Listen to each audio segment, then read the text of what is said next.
The Carlsberg Old Lions campaign is my favourite. There's been so many over the years, but I think to me certainly that's the standout one. I think because it wasn't just about an ad. I think the ad was the end of an amazing process of getting all these old players together to create this magical pub team.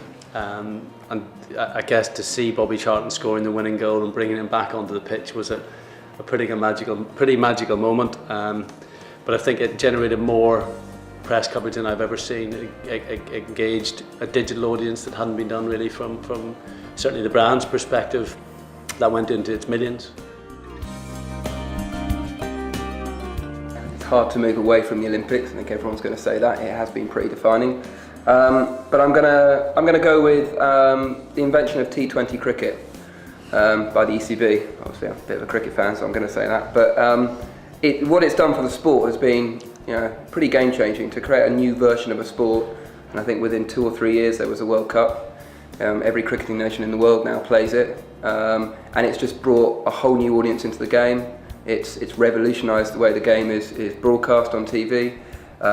It's really changed the type of people that go to the game. There are some critics of it, as you know, that it does come with some issues, but it's definitely pushed cricket forward and it's challenged a lot of the traditions of cricket.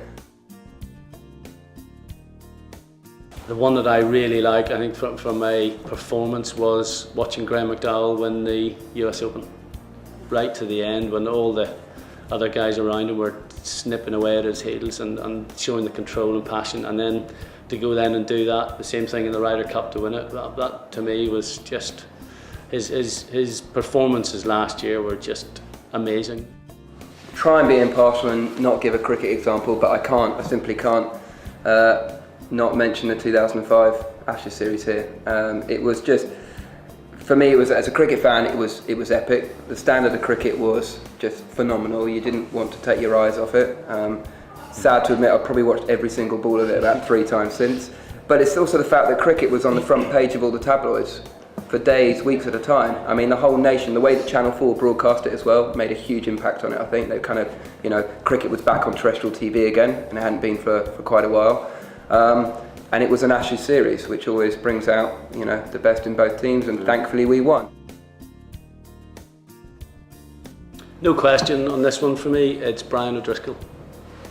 How one guy can really carry the hopes of a nation around the Irish rugby team. He's been doing it for, I think, over a decade now, and he continues to perform at a level that is just almost beyond belief. If you look at his performance this year against England again, he carries that, and he's carried the hopes of the Irish rugby fans for all that time. For me, it's Andrew Freddie Flintoff. I think Jamie likes cricket. I do like cricket quite a lot. And you say Brian O'Driscoll's still got some life in him. Freddie hasn't got any life in him yet from a sporting point of view, but what he did in that series, great on TV, yeah. What he did in 2005, he's just like, yes, it's a team sport, but we wouldn't have won the Ashes without him. And he might not have the best stats in the world. He's not the world's greatest all-rounder. He wasn't the world's greatest bowler in terms of 5-wicket hauls, and he didn't get the most amount of centuries, but everything that he brought to the team and that cricket field, he encompassed, the England cricket team, and he just, dragged them kicking and screaming out of some situations. He was just, an immense cricketer.